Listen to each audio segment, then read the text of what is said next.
to hold me down. Gotta do it, because I may not get another chance. I believe it. If I want it, I can have it. I believe it. Done with falling, done with losing, I can do it. I think I'll tell myself again, I can do it. Yeah. And I'm not gonna stop till I win, 'cause it's my time to rise. Hey, it's my time to shine. Oh, it's my time to live. It's my time to live. It's my time to flow.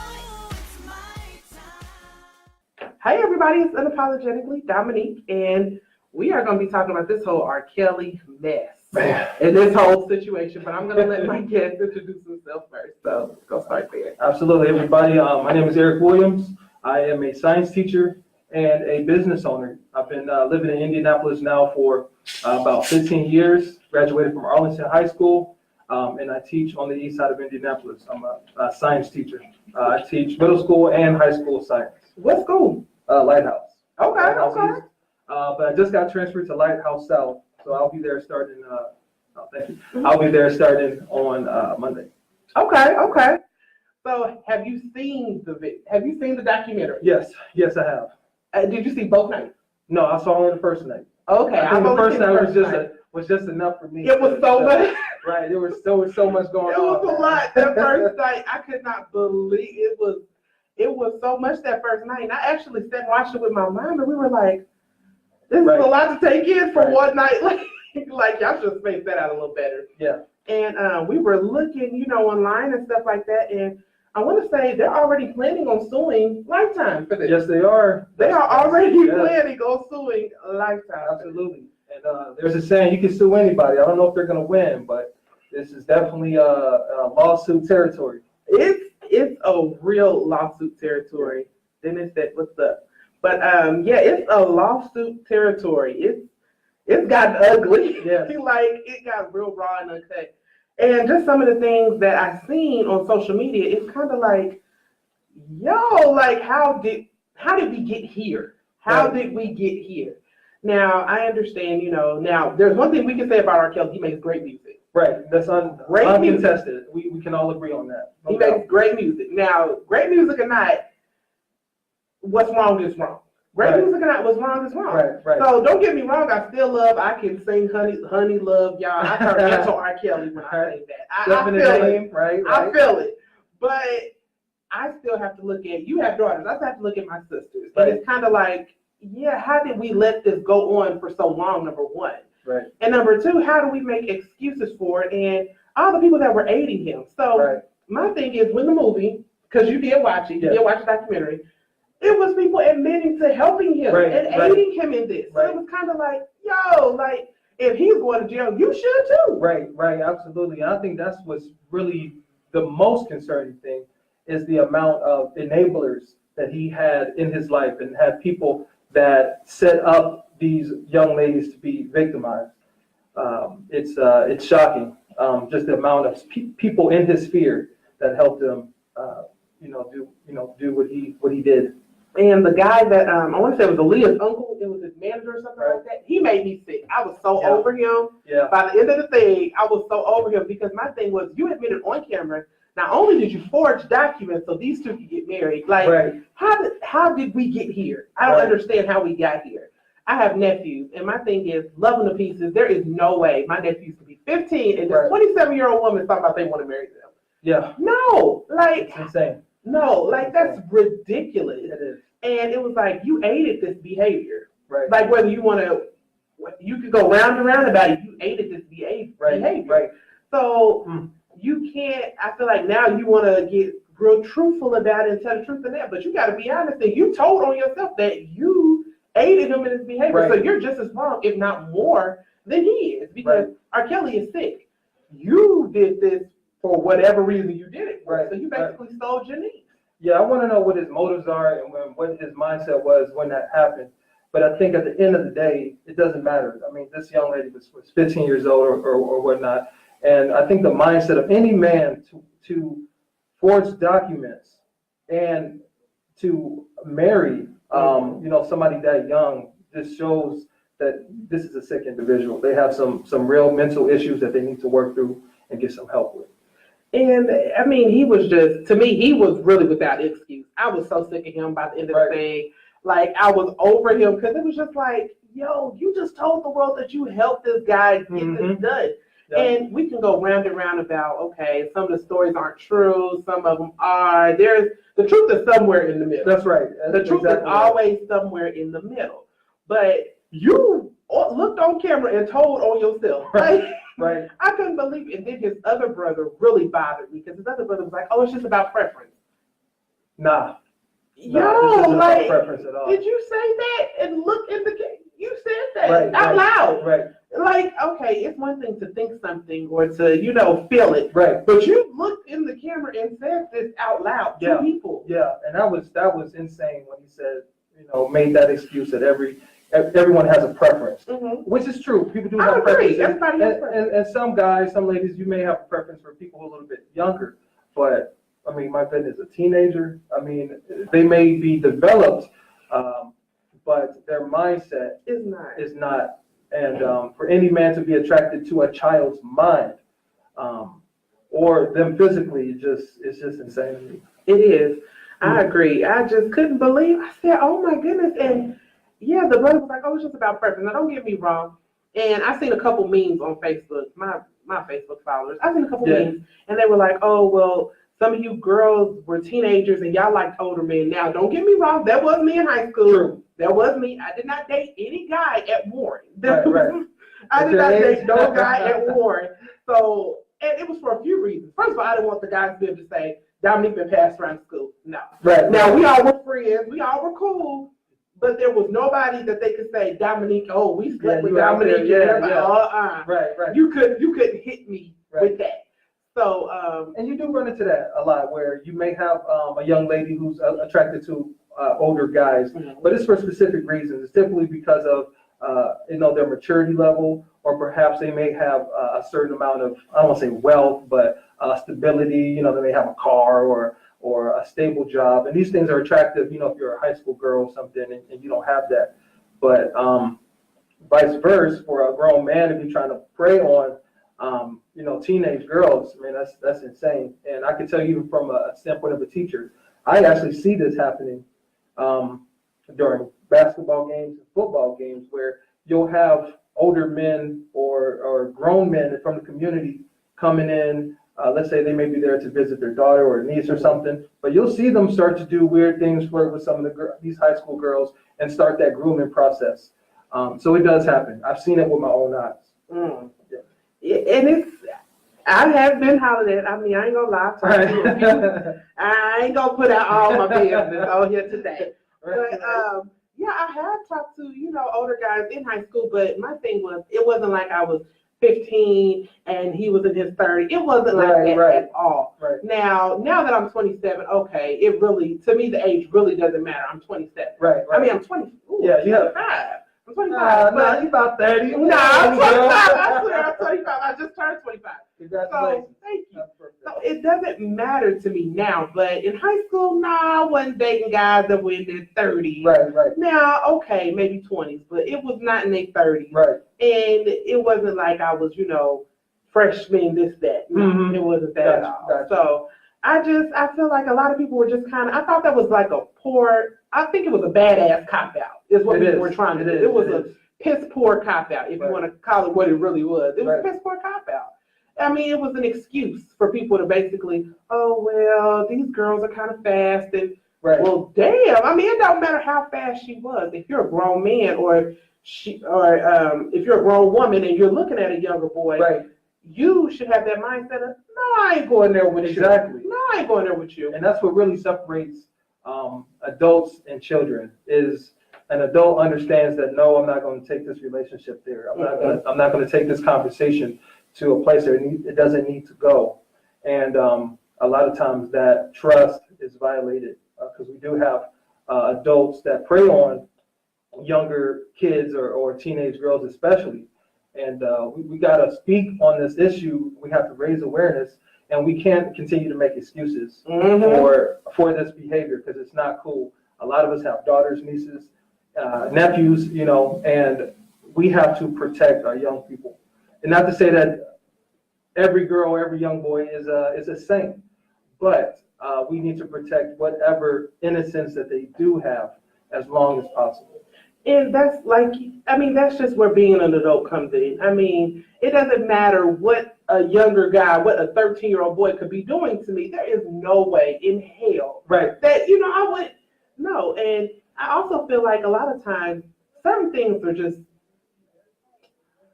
I feel like certain things are just weird and out of order. Right. Like, so, you know, this whole thing of, oh, that's my boyfriend. You know, the little boys, oh, that's my boyfriend. Right, or, right. oh, you know, he's cute. That's my little man. That's my little man. I Right. think we got to call it.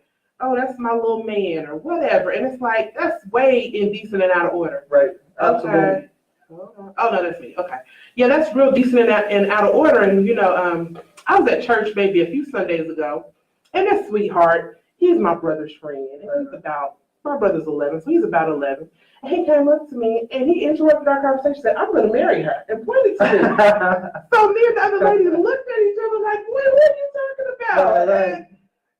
And he said, her, I'm talking to you. That's when you go and you say, let me talk to you. And I said, sweetheart, I'm old enough to be your mother, but you can give me a hug. Because I didn't want to embarrass the little boy. You know, because boys, their egos are, you know, very fragile. So I was like, you can give me a hug. That's what's and I'm old enough to be your mother, but I'll take a hug. Right. You should probably know my name before you ask me to marry you. So we kind of laughed it off, but it was still that, no, I wasn't going to feed into that. Oh, that's my boyfriend when I see him. Or, oh, that's my, no. Because that's my brother's age. Like, ain't no way. No way. And I'm so glad that you're talking about this subject, and the way you handle that is exactly how you handle that. You gotta spin out of that situation. You gotta spin out of that conversation in a way that still saves space, I think the term is, but also you don't feed into that, because these kids are just like we were. You know, they're like gas, and all it takes is a spark to get something started in their mind. And so you got to be careful on how you're interacting with them. Even me as a teacher, I have to be extremely careful about what I'm saying to my students and to students that are around me and associated with me, because some of the students know where I live. I live on the east side. A lot of them catch the bus literally 2 doors down. So it's making sure that these relationships are appropriate, right? Just keeping things appropriate is best. I ain't gonna lie, I flirted with a couple teachers in high school. I ain't gonna lie. Happens, man. Now that I ain't gonna stutter about. It happens. It happens all the time. But it's I'll tell you like this, like especially I find with ladies that come in from this program called Teach for America, right? It's a program where you graduate high school at 21, 22, and you're thrown into the classroom. You get like real world teaching experience. And so you can have a 21 or 22-year-old young man or lady teaching, and you know, you may have kids that are 18, 19. I mean, they're only 2 or 3 years younger than you. And so part of my job was to mentor them and to safeguard them from falling into that trap. Because you're going to have, especially teenage boys, you get a couple of these cute girls coming in out of college. Hormones are raging. They're trying to holler at them. They're trying to flirt with them. They're trying to get numbers. They're trying to pull. You know, the ladies are dressing real nice, real professional. They're trying to dress cute. And it's real easy for some of these fellas to try to get caught up. And so I always tell these guys, and I tell these ladies that are in these programs, be careful. You know, it only takes one compliment. It only takes one hug. It only takes one weird stare, one weird back rub to set some of these kids on fire and having them, you know, thinking all types of thoughts and going there with you. And you don't want that to happen. You don't want to be compromised that way. Right. And I noticed that there was just a teacher on and I think Warren Cathedral. It was Cathedral. Don't put Warren in that. No. Don't put Warren graduate. Don't put Warren in that. Yeah. But at Cathedral, and he was just found out or whatever happened with that whole situation. Right. It's like, culture, something, culture. Yeah, and you know, it starts off so innocent. You know, it starts off with a compliment, like I was saying on my Facebook Live. It starts off with a compliment, and then it goes into, you know, situation where you text a student, hey, make sure you bring your classroom work, and then it's a picture, and then there's a sexual innuendo type of text message. Now you're full-fledged sexting, and adults, we got to be careful. We're all human, right? Let's just be real. We're all turned on by the same thing. So you have to be careful that you don't put yourself in a position to where you're compromising your safety, your freedom, or more importantly, a young person's life. I agree, and it's gotten crazy. It was not. I don't feel like it was this bad at one point. As far as teachers sleeping with students, no, I don't feel like it was. Yeah, but I don't even feel like in high school it was that bad for us. Like it's gotten ridiculous. And I think part of it is how you doing? I think part of it is you have whenever we go live, they want to see it. Yeah, they want to see it. Whenever we go live, they want to see it. They really got. You got teachers coming into the industry younger and younger, and that can be difficult, and it can open the door to a lot of temptation. And then on top of that, you're dealing with kids, let's say, especially like high school, you're dealing with people that are a little bit younger than you. And so it's easy to fall into the trap of, well, I'm 22 years old and this young lady is 17. She's about to turn 18, so she'll be legal soon. And it's easy to get caught up in that mindset and that trap. So you just got to be on guard. And I can only speak for me as a teacher. And then, some other things I do in the community I can speak on as far as the interactions that I've had with kids. But then you got to be careful as an adult. You do. You do have to be very responsible. You have to you can't take that lightly, right? Because their hormones and their feelings are so. I know me as a teenager, I was on 10. Like it was on 10. Like right. Things hurt your feelings, or you got your feelings about this, and you felt some type of way about that. So it was like feelings and hormones are just raging, and right. it's like as an adult, those things. So you have to really. You have to really watch how you play your cards when it comes to dealing with, young people. And I just feel like a lot of times, it starts off, like you said, it starts off innocent, and then it always progresses to something else. Right. I feel like it just always does. And there was my example. There was no way I was going to let that little boy think, no, sweetheart. Yeah. No. Especially when you're my brother's friend. Right. No. Because you don't have to to give him any play. That's all he would have been talking about. And every time I see him, I'd be like, give me a hug, because I don't ever want him to feel like, I'm trying to dog him or, I'm trying to put him out like that. No. Right. And I even told his mom, and she laughed about it, and we both laughed about it, and that was that. That's what's up. But no, you don't feed into those type of things because it starts off. It can start off so small. Right. It can start off very small, and then it gets out of order. It gets real out of order very fast. And I really think that was the case with RKelly. I think that's more than likely how he was able to get all these young ladies to do whatever it is they supposedly did, it's called grooming. It starts off small, starts off somewhat innocent, and next thing you know, you're in his grips, or you're in a predator's grips, and you're doing all types of things that you never thought you'd do. And it never starts off as a full-fledged sexual assault or sexual manipulation. It always starts off, very slowly, or very subtly, until you end up in some bad situation. So we have a caller. Hold on. Let me see. Dwayne, you're supposed to press 1. I think this is you. I think this is you. Let me see. Sorry, y'all. I'm trying to get this figured out. Dwayne, can you hear me? Dwayne, can you hear me? I guess not. Okay. You got to hang up, love. So you got to press 1. But it can get real ugly real fast. So people do need to be very mindful of that when they're working with kids, regardless. Right. Regardless. And I think really, even if you're not working with kids, I think all adults should be, at the very minimum, trained and knowledgeable about the signs of grooming.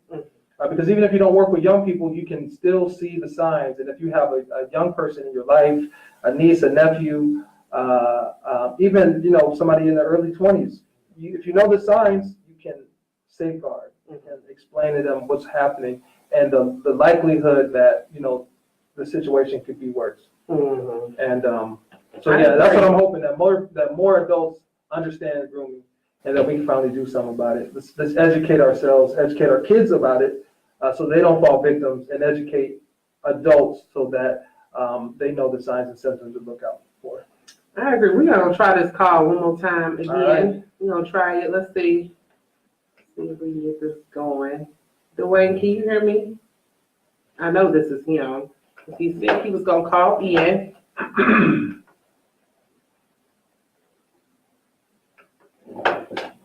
Dwayne, actually, I'm gonna hang up and call you. I think that's what I might do. That works.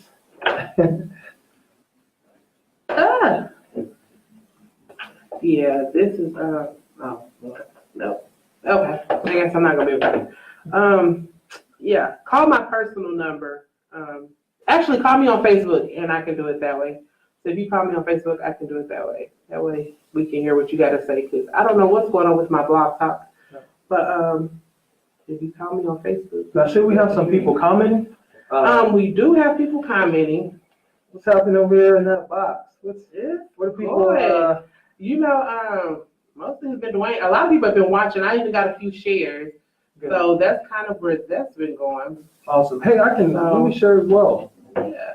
But I also wanted to touch in on sexual, a lot of stuff in families. Yes. And I feel like I've seen a lot of that also. I feel like I'm going to end Blog Talk because I'm tired of dealing with it. I have to figure out another way.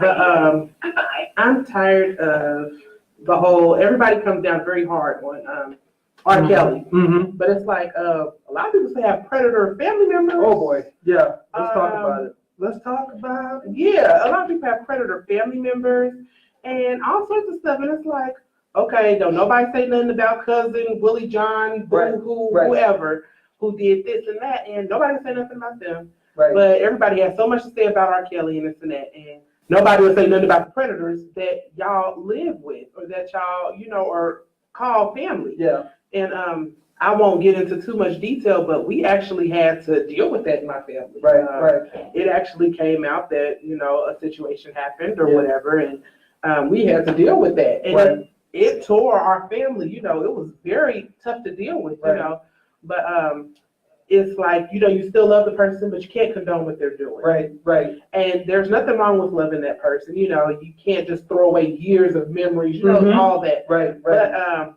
right is right, wrong is wrong. Exactly. And that's just what it is. And I think what's really happening with RKelly is I think people are using this RKelly scandal, tragedy, however you want to call it, as a means to talk about sexual assault and sexual abuse because it's so rampant in our community. And so it's very safe and convenient to talk about RKelly. It's very safe and convenient to talk about his situation. And it's very difficult for us to talk about the sexual assault, sexual abuse, and victimization in our own families.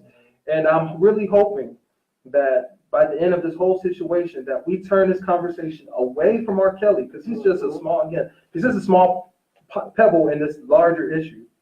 I hope we take the conversation and start really talking about our families and really start to open up and heal from, these types of situations, because they're rampant in our households, in our families, and it's very seldomly talked about, and oftentimes it's swept under the rug. It is so swept under the rug, and I'm so tired of that. That irritates me because it's always one of those things of, well, what goes on now, she don't tell nobody, or this and that bothers me because it's like nothing gets healed if it's a secret. It does not get healed. Right. If it's swept under the rug, you do not deal with it. Right. I mean, it's just like sweeping trash under the rug. You do not deal with it until hopefully when it's too much. Right, and it starts spilling over and people start tripping over themselves. Yeah, so my thing is I am so over that whole, well, it's in the house, you don't say anything, or you don't do this and that. And it's like, to me, that's very selfish. Yes. And to me, it's very selfish. And I say it's selfish because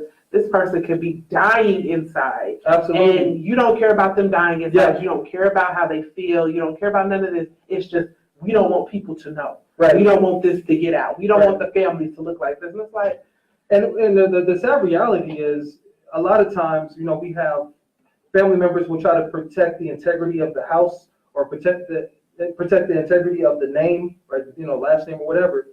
But the reality is, this is happening in so many families that if we were to really be open and talk about it, we could really start to deal with the perpetrators, right? The people who are the predators. I hate to even use the word predators a lot of times when dealing with family members, but the perpetrators of the sexual abuse and the victims. And if we were to talk about it and open up a little bit more, we could stop it from happening from the get-go. We could get those perpetrators or the predators help to stop what they're doing and also protect victims as well. And stop victimization as well. Stop people from even becoming victims.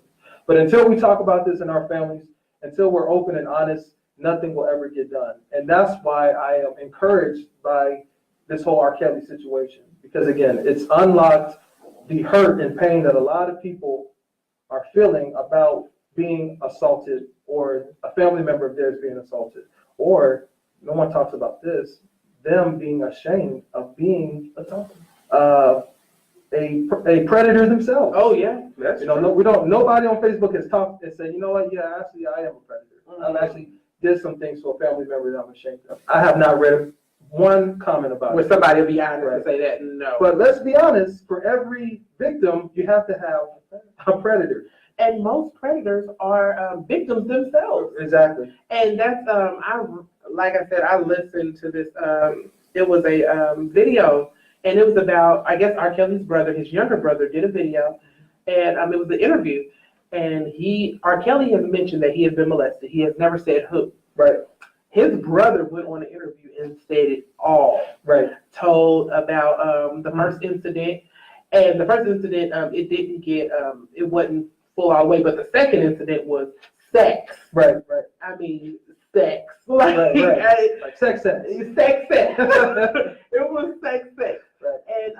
And he was like, I was 6 years old. And I'm like, yo. Right. And watching the video, I pride myself, I do not cry often. And if I do cry, it's in the privacy of my own home with the door locked and with the pillow over my head, because I don't need nobody to know about it. Yeah.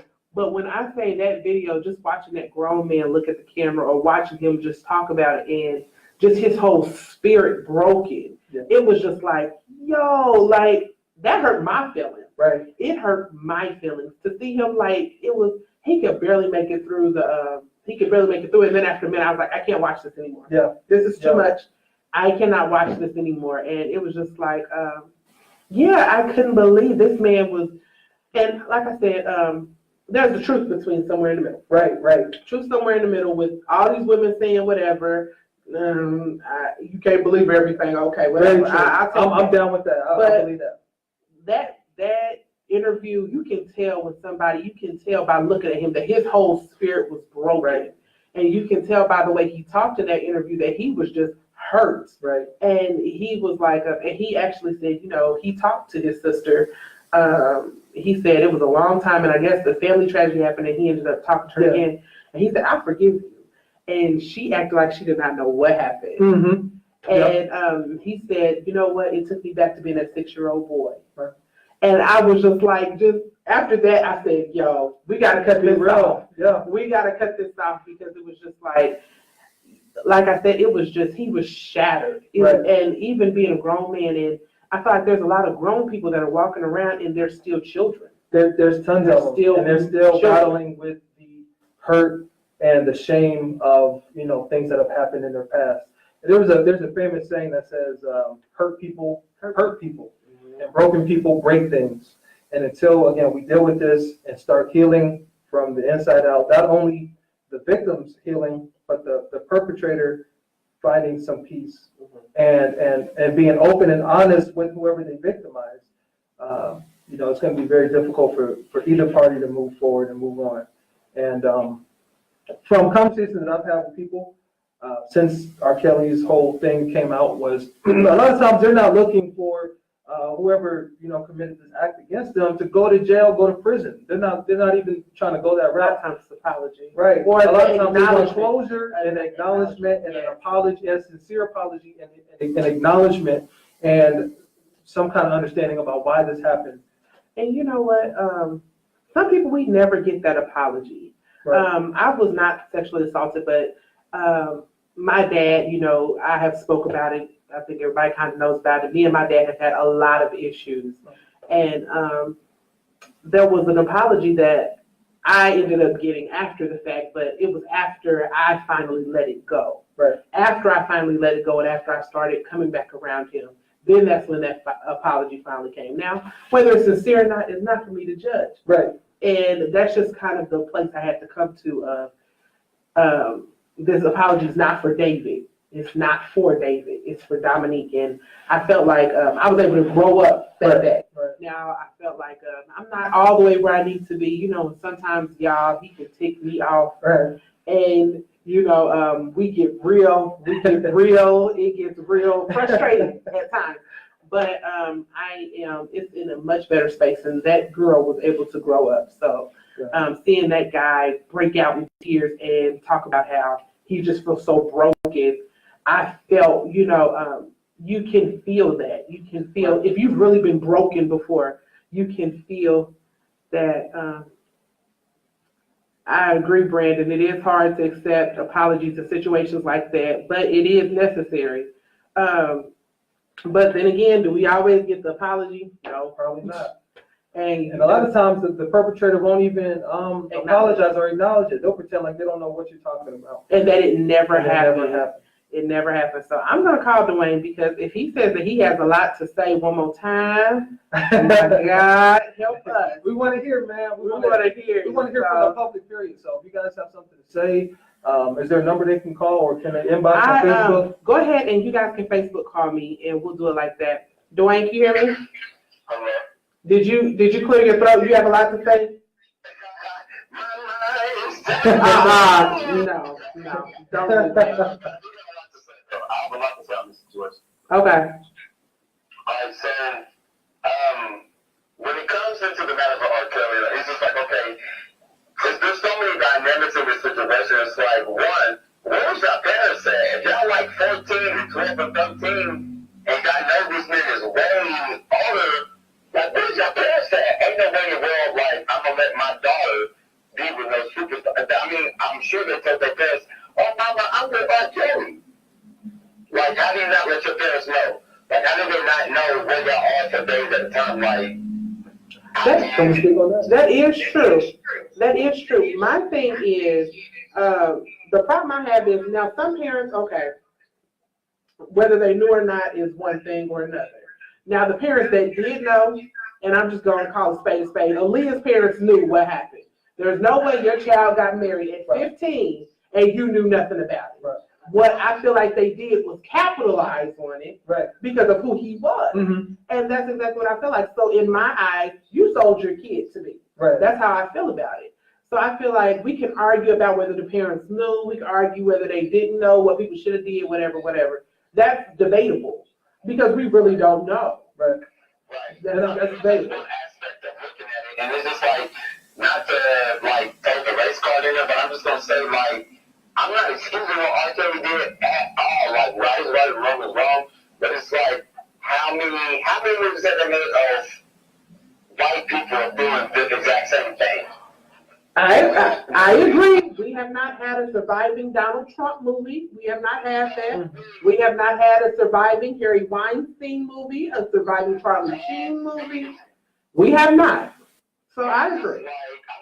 Like I said, I'm not excusing it, but it's just like why y'all just saying something now? And like, if you remember when we was kids, like, everybody knew RKelly was a pervert. He peed on a 15-year-old girl when we was our children. So it's like y'all knew this, and y'all still continue to be around it. Right. That was. I think. You remember that when we was kids? I remember that. Oh, his name's Dwayne. Hey, Dwayne, can you? Absolutely, Dwayne, and I agree with you. I think a lot of times what we're dealing with is immature parents. We're dealing with star-studded parents. Selfish Parents. Very selfish. Parents that aren't forward-thinking. And so as a responsible, right, adult, me and you and Dominique, we can all agree that there's certain situations you should not have your kid in or have your niece or nephew in. But when you're dealing with people that are star-studded, you know, they're not thinking clearly. And that's why I think it's so important that all of us get the training and the understanding about grooming, especially because these kids were groomed by R. Kelly and enabled by R. Kelly's entourage. So if we're trained and understand what to look for, number one, we can start speaking to these parents and say, hey, this group of people that you have your kid around is grooming them. You know what I'm saying? And I'm not laughing at you. I'm sorry. And here are the signs. This is what grooming is, and this is the trajectory you're going to send your child into. And I'm really hoping that people will see this R. Kelly story and finally wake up. And this conversation is a good conversation to have. I'm sorry, y'all. I was not laughing at y'all. Brandon, I gotta love him. He's so talented. But he is such a jerk. He said, Surviving Trump, the cat grabbing story, featuring 80s and 90s porn stars and fame. I hate Brandon. I was trying not to laugh, but I read. That's pretty good. That's pretty good. I hate him. And that's just how he is. You just gotta love Brandon Buffer. I got another aspect of this too. Okay. Dom, you were saying that R. Kelly mentioned that he was molested as a child. That's what you're saying, right? Yeah. It did come out that he was molested by a relative. So, and speaking on that aspect, like that's it. Having been molested myself by multiple people, I went the other route instead of the route that he's going. When their innocence is taken at a young age, I heard he was like 6. That was the same age it started with me. But I'm like, and it was a female who did it. It was just like, I took the opposite end of like, I'm going to respect females. I wasn't going to be like, like chasing after them, degrading them or nothing. But on his end, it was just like, he gave into it and turned it into a negative. So the thing is like, R. Kelly needs help as well. Like, yeah, he's doing this stuff, but like, that's the reason why. If you don't deal with that stuff, the difference between me and him is I dealt with it. I forgave the people who did it, regardless if they said I'm sorry or not. Like, I told my mother she did, but I said, regardless of all that, I forgave all of that for me, Right. Because I didn't want myself to be in a bad headspace or doing things like R. Kelly's doing. So, like, he needs help as well in this situation. That it still does not excuse what he's done at all. Absolutely, man. You're right. You're right on the money, man. And like I was saying earlier to Dominique, hurt people, and broke people break things. And until we deal with not only the person abusing, while we're dealing with the person being abused, we need to also deal with the abuser. Because a lot of times these are generational issues, right? This is stuff that's passed down within our own families. And that's why mama, aunties, and uncles sweep this stuff under the rug, because in actuality, it's happened to them, or it's happened to somebody in their family. And you know what? So we gotta be real about this issue in our families. I've been sexually assaulted by a member of, they weren't in my family, but by a babysitter who was a little bit older than me. And it wasn't as serious as it probably could have been, but it was still an inappropriate touch, and some inappropriate things happened. And when I went and told my mom's boyfriend at the time, he kind of laughed it off and shrugged it off. But it's something that's bothered me, especially having daughters, is when somebody comes forward and says that they, something inappropriate happens to them, we need to take it seriously, and we need to safeguard it from happening in the future. And you know what? My thing is with R. Kelly, I said this, and I feel like what happened with R. Kelly was he needed to heal. He was a young boy, and it happened, and it ended up, the worst thing happened to him instead of him getting the healing he needed. He got fame. Right. He got money. So now it's one thing when you're a pedophile and you really don't have money and you just looking at pornography. Right. It's something totally different when you got them people that can bring the kids to Right. you, that can bring them, and you have access to all these things. So instead of R. Kelly, really getting the help he needed or whatever, he got money. Right. So that was actually the worst thing that could have happened to him. Mm-hmm. It was the worst thing that could have happened to him. Why? Because now he's it's a whole other ball game at this point. Right. And he was, if you remember in the 90s, R. Kelly was very popular. That was his time. Right. He was Space Jam. he was very I popular. Believe I Can Fly. Grammys. Dave Chappelle did a skit on him. I guess it wasn't a positive one though. Nobody did. Any type of exposure. Nobody. It was nothing positive. I'm gonna let we actually thank you for calling, Dwayne. And I have another call. I have somebody actually in the studio, so we're gonna let her introduce herself and everything. Okay. Thank you for having me. I appreciate it. Like this is good. I was watching, so this is good. Thanks, y'all. Thanks. Keep watching. All right. Bye. Okay, I'm gonna let you introduce yourself. Okay, I am Andra. Actually, I've been knowing you for how long? Most of our life. Ooh. We ain't gonna tell that. Okay, let's go. We ain't gonna tell that. Went back to the Creston days. Throwback. Oh boy. Throwback. It was a long time ago. Throwback. Rocking together. Oh Lord. Hopefully it was more rocking and less lean. Oh Lord. No comment. No comment. No comment. No comment. So, yeah, I really feel like R. Kelly was done a disservice in a lot of ways. And it does not make what happened, that's not an excuse for him. So don't jump on me, no Me Too movers. Don't jump on me, no Me Too movers. Do not do that. He was done a big disservice. I felt like instead of him getting the help, he got another devil.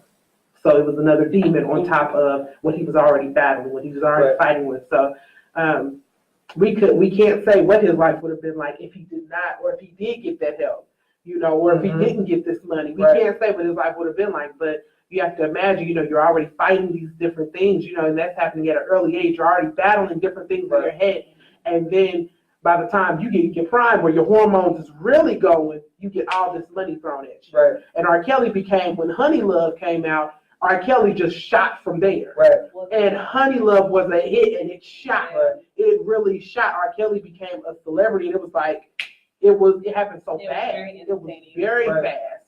And it was like I said, instead of getting that money, R. Kelly should have gotten some help. Right. Or use that money to get help. Or, it should have happened way before that, actually. Right. But how do you know he don't think he knew he needed help.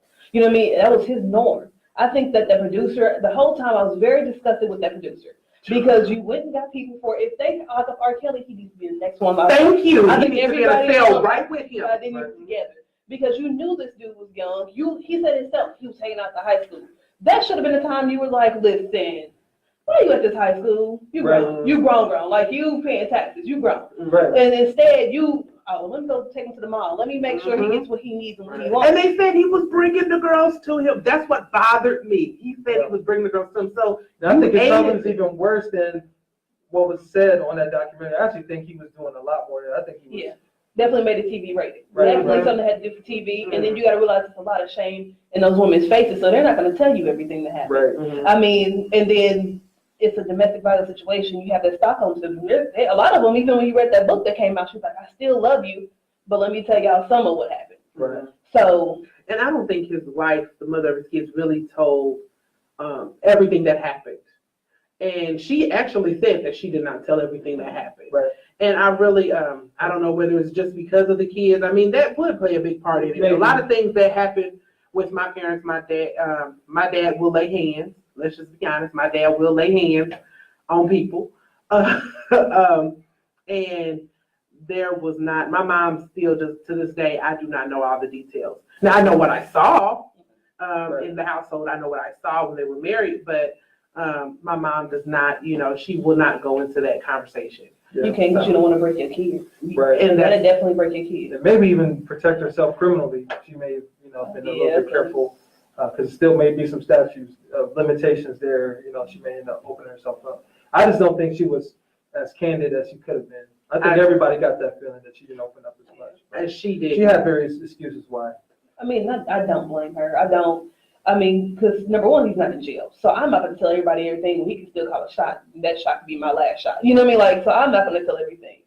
So I understand why she wouldn't, too. It's a safety thing, too. Right. I get that. It's just, I just feel like I said, I don't believe all the stories that were on there. Let's just be honest now. Let's be clear.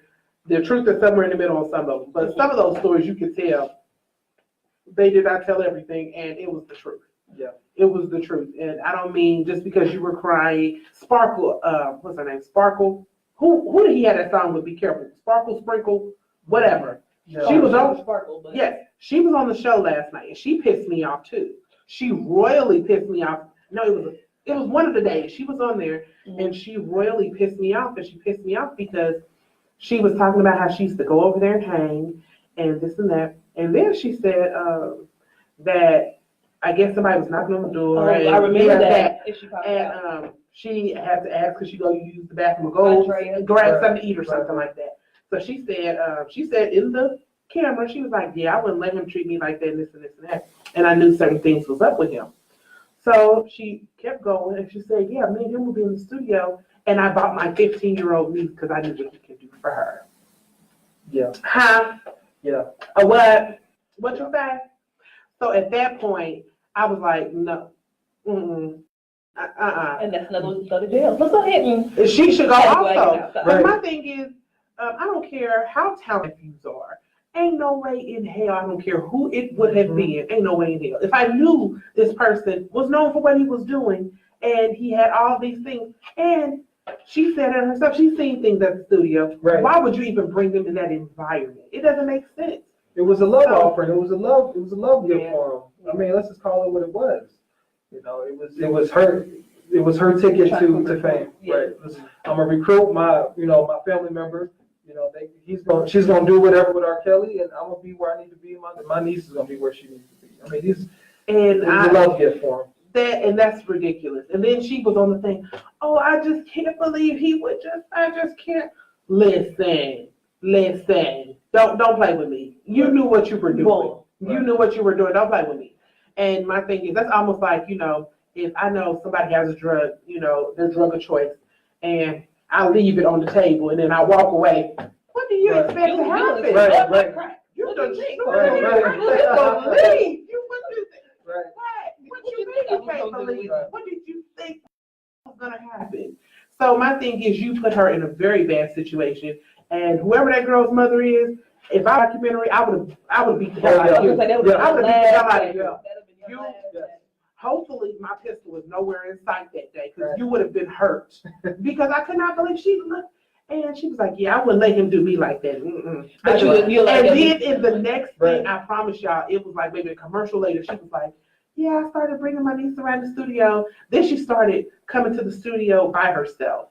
Now my thing is, that's red flag right there. You're my niece, and I see, or my nephew, and I see you in the studio. First of all, you're getting the hell up out of there. Number one, right? You're getting the hell up out of there. Ain't no you stay. Oh, it's a party.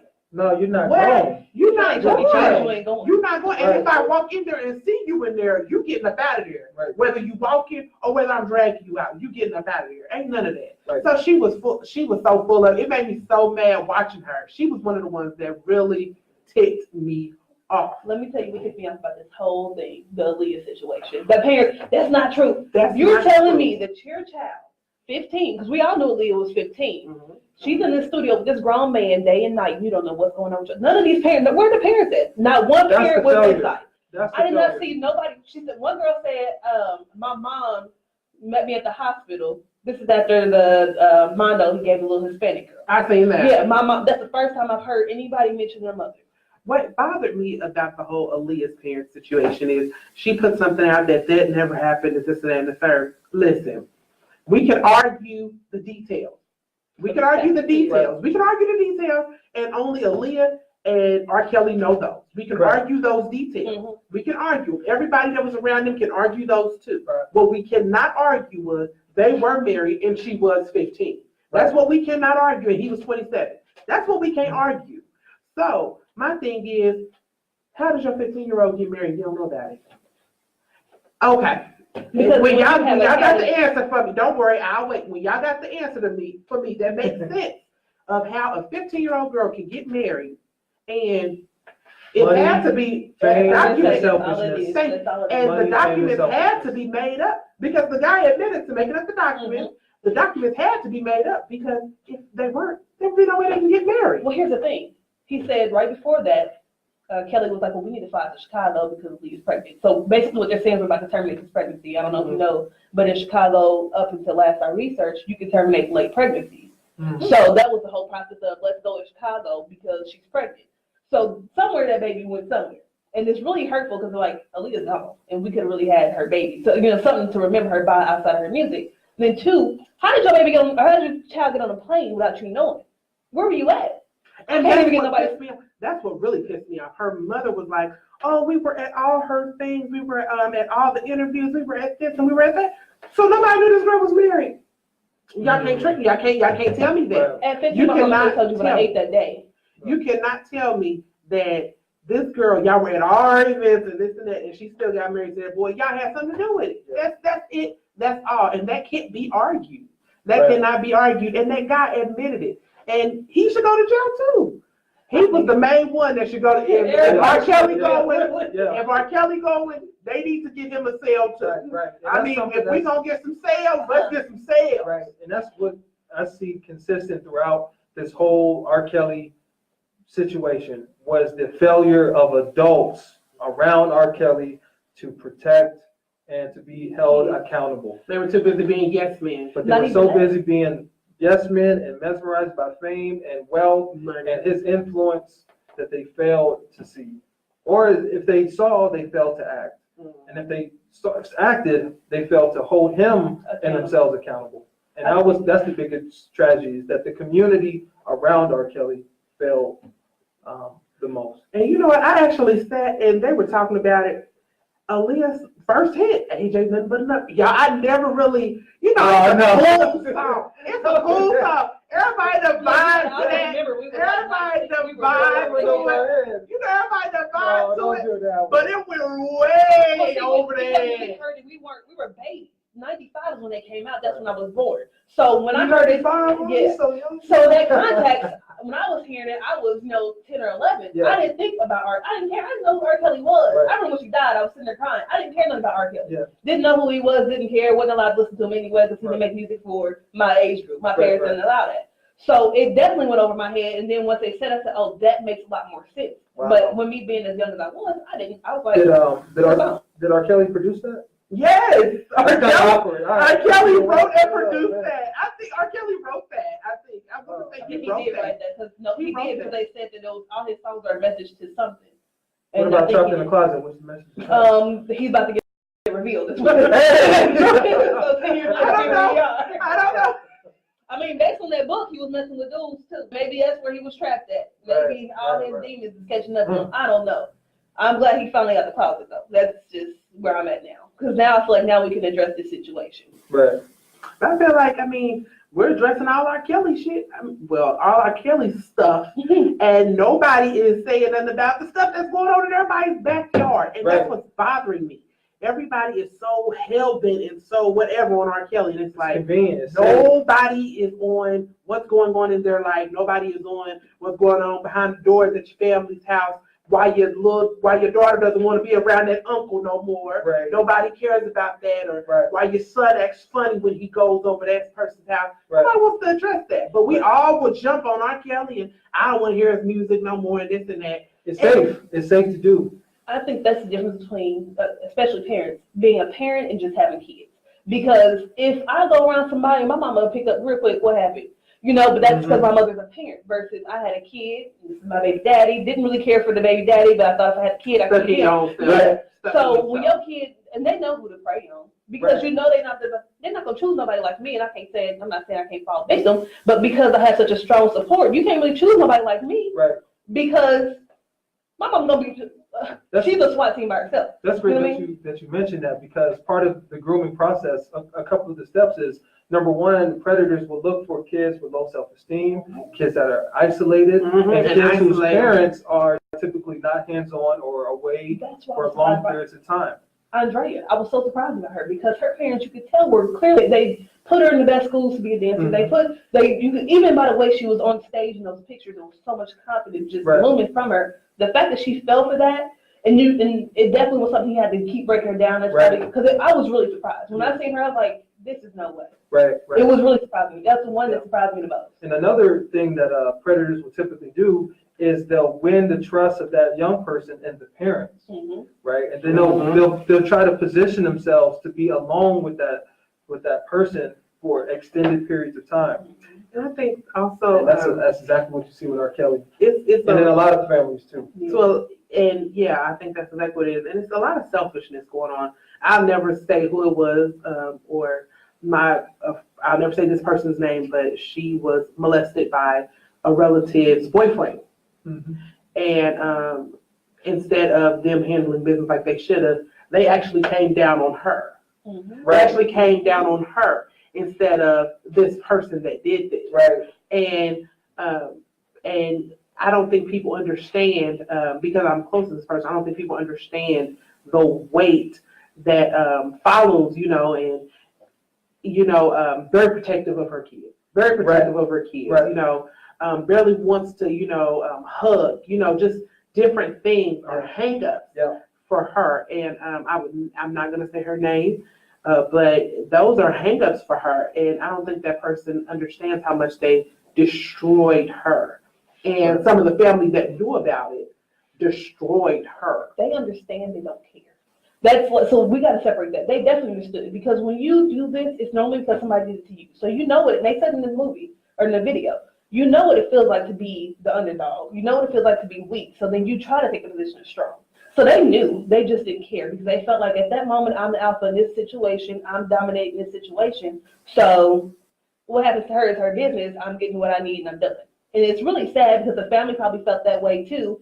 People don't say things, we do a lot of subconscious things. You probably felt that way. I mean, because if anybody, you come to me and I've never met you before, you tell me you got raped, I'm stopping what I'm doing, I'm concerned.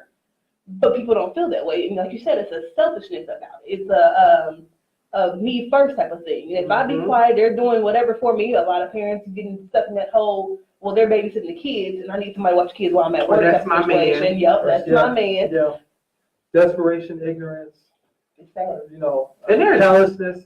There's a lot of There is a lot of men. There is no way in the world, out of all the men out here, whether they dogs, I don't care whether they whatever, there is no way that is your last reason. That's your last. You know what I mean? Like that's not the Underage. Yeah, that's Yeah, not. man. You cannot convince me that that man was that much worth holding on to.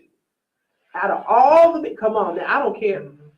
When you get to that point, I don't care if you even share a man at this point. Okay, my thing is there is no. on weekends. Hey, I don't care at that point. My thing is, there is no way you can convince me that that man was worth holding on to like Right. that. But There is no way. we're in our right mind. We were raised with confidence. We were raised to love ourselves. You got to realize when you get people, Whitney Houston and Bobby Brown, I'm sorry, are a classic situation. He was doing drugs first. She loved him so much, she got onto what he was doing, and she agreed to what he was doing. You know what I mean? So it's a comment all over. I disagree. I think she was doing it first. I heard she was doing it. I heard she was doing They it have the first. same doing. That's how they met. I don't think she introduced it to him though. I think I they both were think- dibble dabbling. I think she did it first Okay. because you have to think about the time when them two kind of got together. She was at the highlight. She was at the highlight. She was at the highlight. I think Kevin Costner gave it to her when she did that one movie. No, because she was already high before that. She was high before The Bodyguard. The Bodyguard, yeah. She was high Bodyguard before did The that. Bodyguard. So, I mean, but those are things that can be argued Right. because she's not here and he is. So he can say, oh no, I was a good virgin Christian, whatever. And all we got to do is go off of it because she's not here to dispute. Yeah. And even if she was here to dispute, how many times do you really get the truth about what really happened? You're not going to. A lot of times you get what's in the middle or everybody put their spin on it. And this person kind of, yeah. So a lot of times you'll get what's in the middle. So we can argue that because I really, really, really believe it. I like Whitney. And when I hear her music, I turn into Whitney I will sometimes. say, boy, I be hard, feeling Whitney. it sometimes. But we can argue that. We can so argue. Right. We can argue that. Let's use a different example. Let me see. Let's think of one. Where the woman or a person conforms to someone because they love them so much, and it's more or less of a self-esteem issue. I can't think of any off the top of anybody. I mean, I understand what you're saying. Or just being comfortable, Too comfortable. Or situations where you may have a female whose boyfriend, sells drugs, and he's introducing that to her, or maybe introducing that to the kids, or having it in the household. But the money is good, and she's comfortable, so she'll allow certain things to happen. To keep going on. And keep going on. And until that violence visits that household and is getting shot up, that happens a lot. So we just gotta be careful, on company we keep, So and safeguarding ourselves and people around us. I got a question, and I'm gonna answer last because I want to see what y'all think. So, should we stop listening to R. Kelly's music? So right now, if you leave out of here, should there be no more R. Kelly music? Like for you personally, should there be no more R. Kelly music? I don't think so. I don't think there should be any more R. Kelly music, and here's why. I feel like unless he's in prison, I get that this is a huge part of our culture. I think every R. Kelly song I can mark something we're doing. Like, something, Step in the Name of Love. I can remember the first one I ever went to, and like I literally can remember it, like vividly. Mm-hmm. But I feel like it's brought so many people so much hurt. It's really ruined people. I don't think that we should keep condoning this in the Black community. And I don't know, somebody said earlier, we keep wearing Gucci and Gucci, I don't care. I don't wear Gucci because I felt like that's me personally. You can't listen to R. Kelly in my house no more, turn it off. Because I feel like it's condoning a message that I don't believe in. What about you? I'm on the fence with this one. Yeah. I'll put it like this. I think that by listening and promoting R. Kelly, you are endorsing his behavior. And but with that being said, there's also been other atrocities, right, that have happened in our history, Black history, that if we were to just throw out the baby with the bathwater, then we have to do some real reflection. I'll give you an example. So $10 bill, Andrew Jackson is on a $10 bill. Andrew Jackson owned slaves. Andrew Jackson was a bigot. Andrew Jackson was responsible for killing some of his slaves, but he's on a $10 bill. And no Black person, no white person would rip up a $10 bill just because Andrew Jackson is on it. So by me using this $10 bill with Andrew Jackson, am I saying that I endorse slavery? Am I endorsing his behavior? No. But in the case of R. Kelly, I would say that me listening to his music openly is giving the message to other people that I endorse his behavior. And for that reason, I don't want to be offensive to somebody else, right? I don't want to be offensive to you if you don't believe you should listen to R. Kelly. So I won't listen to R. Kelly if it means I don't offend you, because I love you that much. I'm on the fence, y'all. I still look. That's my long-winded answer about that. I felt like when they took Bill Cosby off Netflix. I said, wait, okay, I understand, but stop. Right. But I feel like the Bill Cosby situation is totally different. I really feel like it's totally different. I'm just gonna be honest. I'm sorry if I offend you. Andrew's heard me say a lot of bad stuff. Yeah, right.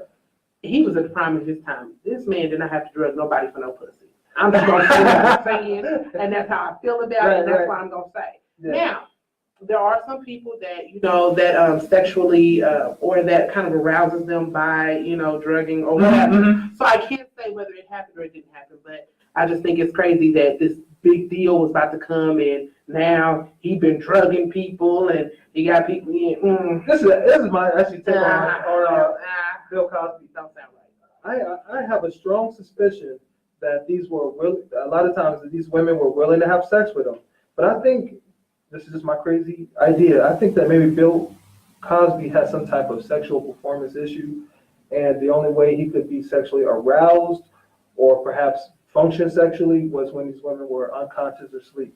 Mm. And the reason why I believe that is because his wife made a statement a few years ago where she said that he would try to have sex with her while she was sleeping, and he did that often. And he said that a lot of times he was like half asleep when he did it, almost like sleep sex. So I have a feeling that maybe that was just his way of doing it. Yeah. But I mean, Lord, I think people roll over. If you see your babe looking good, you roll over a lot. You roll over, you see your babe. Looking good over there. Yeah. Hey, come on, get the sleep out your eye. Let's get this done. You kept rolling down. You just kept rolling.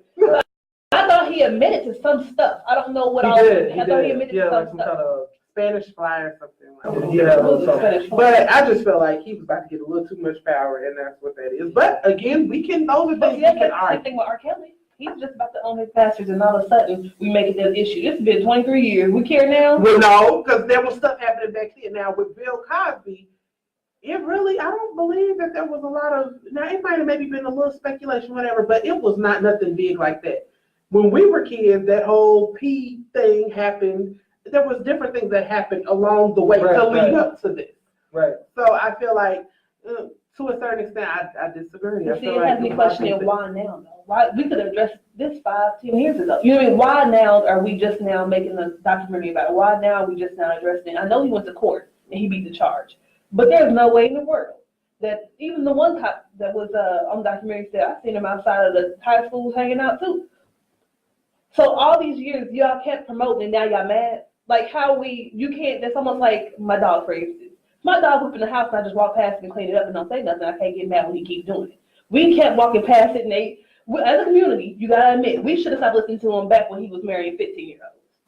That should have been into him. That should have been the complete into him when he was marrying 15-year-olds. And everybody on Twitter Bush got locked up and everybody that's involved should have been locked up that day. Right. But we continued for 23 more years and now we're like, okay, RKelly, you're doing too much. After you enslaved, because them girls was enslaved, what was it, last year? Oh, now we concerned? We're not concerned. It's just been brought to our attention by some higher power somewhere because we've been doing what's happening as a whole community. I know. I knew. Yeah. I don't think anybody can plead ignorance and pretend like they didn't know that. No, RKelly was a pervert. Yeah. We all knew he was a pervert. I mean, David Chappelle made a whole skit about the man peeing on people. What is it? Drip, drip, drip. I mean, come on. But I think that has to be my favorite one. Dave Chappelle did that, and I can watch that to this day and break out in tears, crying, laughing. Dave Chappelle did that. Well, let's be real. We all know he was a perv.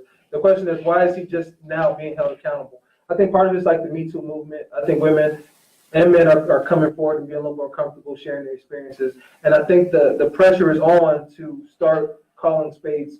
And that can ruffle a lot of feathers. But I hope that by the end of this, we step away and stop focusing on RKelly and start focusing on the abuse that's being covered up in our own households. I think hopefully that's where this conversation goes. Because this whole Kelly thing is going to blow over. Either you're going to listen to his music or you're not. But a lot of the hurt, pain, and stuff happening in our own households needs to be addressed. Needs to be discussed. Yeah. So this is the last 10 minutes. Anybody have any plugs they want to put out there? Because I got a few. So. I was going to say, that's just a quick question. So should he be taking off this Millennium Tour? Because he's not on the Millennial Tour. I thought it was him. No. He's not on the Millennial Tour. I thought I seen him on the headliner. I think that was maybe a joke one.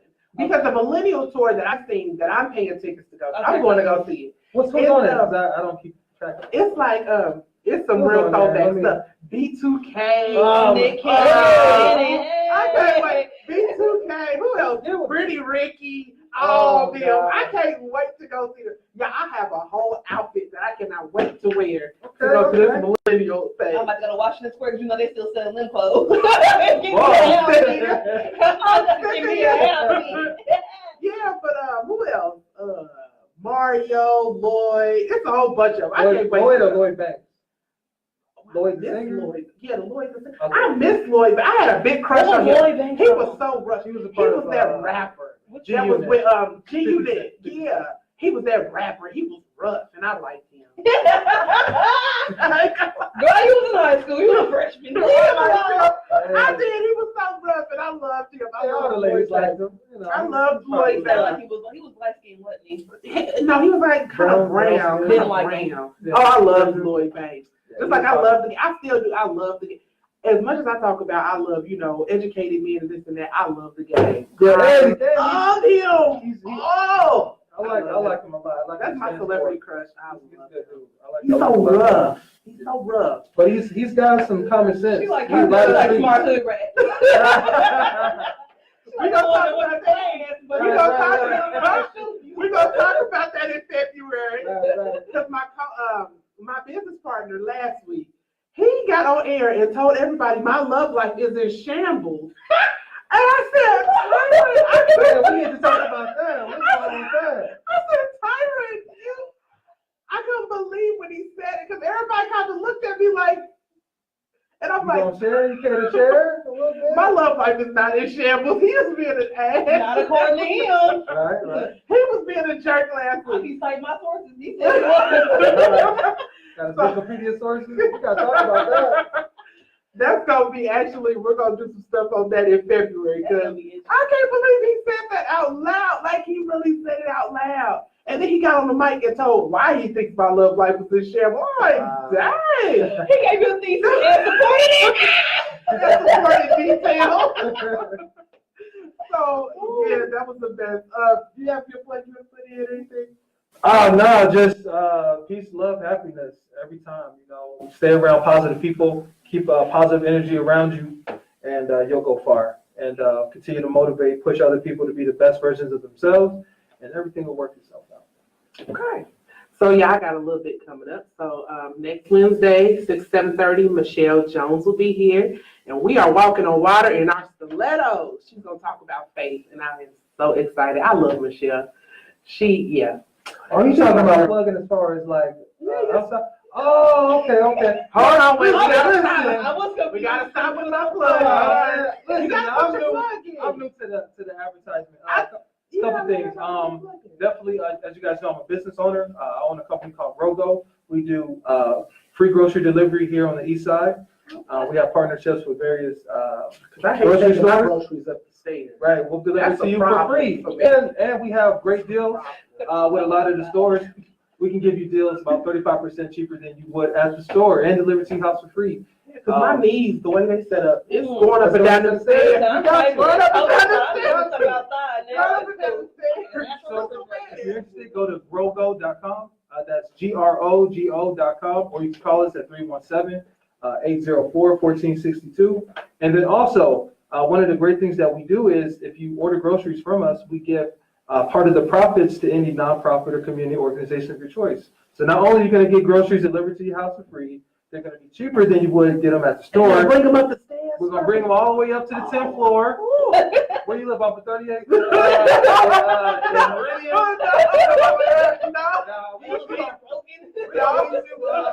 meet you downstairs.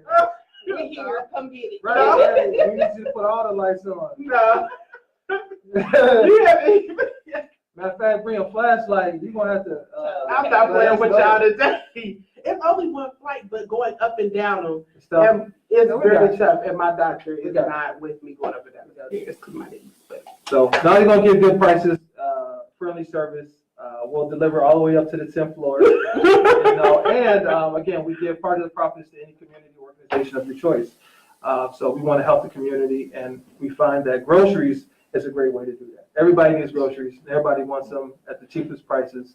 And so that's what we do. Because they don't do no employee discount at Kroger's. I've checked. Right. I'm gonna you get a job at a grocery store. Now that I think about it, I like to eat. Anyways, so okay, Michelle's gonna be here Wednesday, y'all, and we are walking on water in our stilettos. We're gonna talk about faith. On Thursday, we have Sanctified by God. It's a recording, local recording company here, and they're gonna be here and see if I can get some of them to rhyme, maybe sing for me a little bit. All right. So we're gonna talk about music and different things, music effects, and the CEO of the company. He has an amazing story, and he's so cool. So I cannot wait for y'all to meet Anointed next week. And then the 9th of February. Yes, the 9th of February, we are having my first networking event. All right. Me and my homegirl Doing big things. Me and my homegirl from high school, we're gonna have our first networking event. So you and the vendors, I gotta kind of be looking out for that. So y'all can get y'all information, and we're gonna have a networking event, and it's gonna be intimate, but it's gonna be fun. So guys gotta look into that. What else? The first week of March, 1st, 2nd, and 3rd, I will be in a play. You guys have to come out and see that. Raisin in the Sun? No. You gonna be the raisin? No, I'm not gonna be a Raisin in the Sun. No, that's not gonna be that. This is my second year doing it. I'm being the vagina monologue. Oh my goodness. You said the vagina what? It's called the vagina monologue. Why do all Like men do Monica that said? when we talk about it? Mother said, I'm thinking. No, it's Is it Mother said you have a lady? I thought Like you said, I'm thinking, mine said like the bubble, the cream, the yeast. No, It's only 3 days. actually, they have things that last longer. I'm not saying I know. I'm just saying. I'm just saying.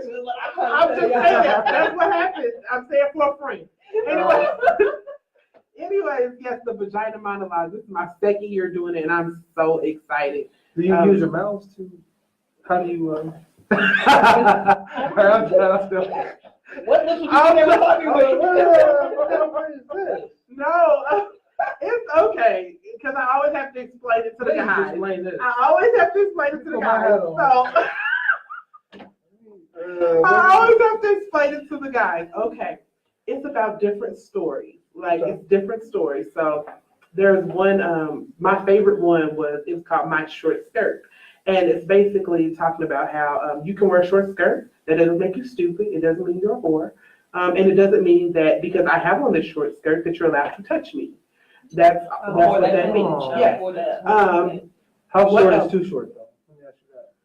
Let me ask you y'all's opinion on that. I'm actually interested in hearing this. Well, I don't know because I like to show my legs, but I'm not showing butt cheeks, and I'm not showing my cookie either. I feel like that's your right. So if you decide you want to walk around in a thong, I don't suggest it. It's cold outside, but that is your right. I won't judge you. But my personal preference is what I should say. My personal preference is my cookie is not hanging out, and my butt cheeks aren't either. I like sweatpants, so I'm not gonna get I wear dresses. I love dresses.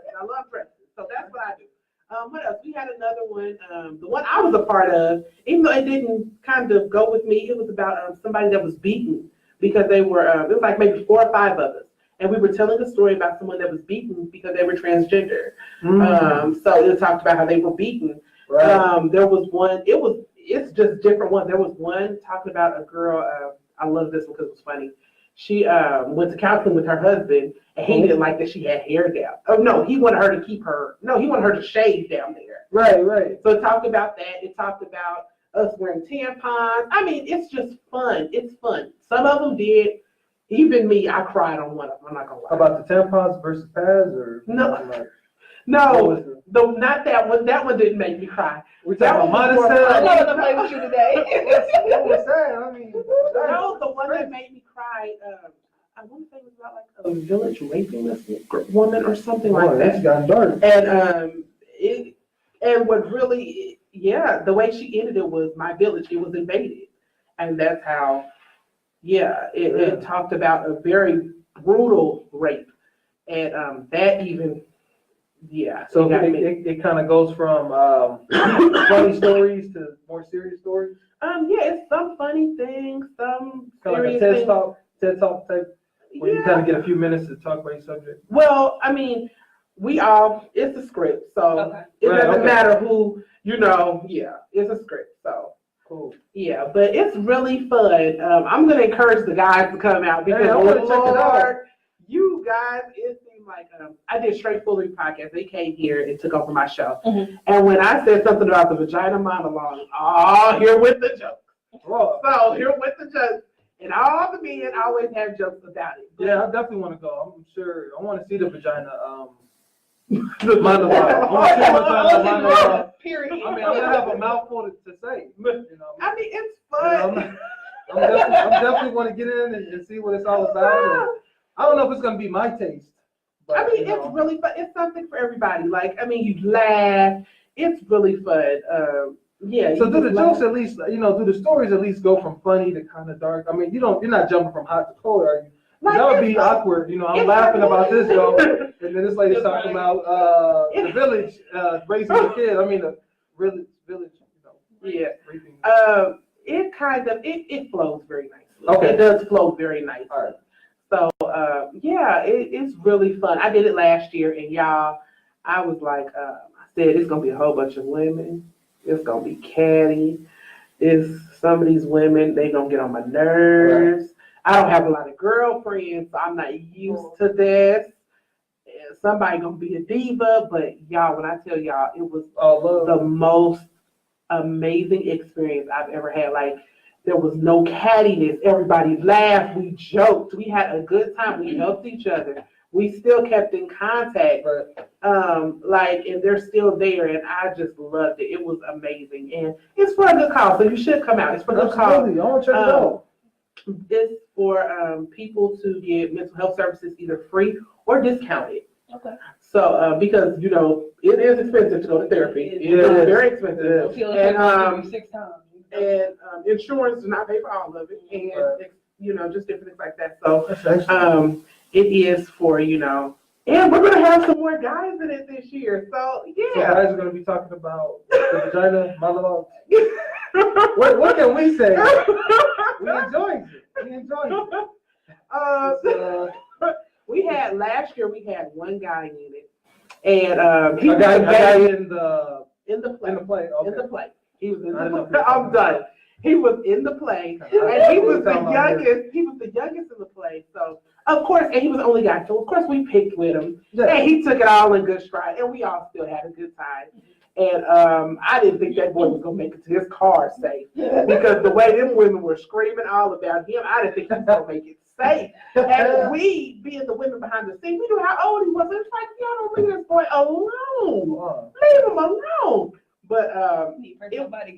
he did. Poor baby. It was so sweet. But he was really nice, and it was really fun. I think they're gonna have more men this year, I want to say.